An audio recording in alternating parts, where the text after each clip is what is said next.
Hey everyone, want to add Google Fonts to Webflow? In this video, I'll show you how to add and use Google Fonts in Webflow step by step. First, open your Webflow dashboard and sign in to your account. Open the website project where you want to add the font. Next, open the Asterisk Designer and select the text element you want to customize. Now go to the font settings and check the available font options. Webflow includes many Google fonts that you can apply directly to your project. Use the search option to find the Google font you want, then select it for your text elements. Next, customize your typography settings, such as font size, weight, line height, and letter spacing to match your design.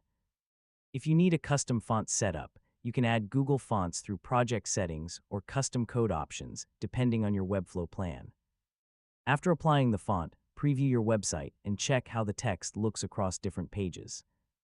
Finally, publish your website and test it on desktop and mobile devices to make sure the font displays correctly. And that's how to add Google Fonts to Webflow. With the right typography choices, you can create cleaner and more professional websites. Thanks for watching, and don't forget to subscribe for more easy technology guides.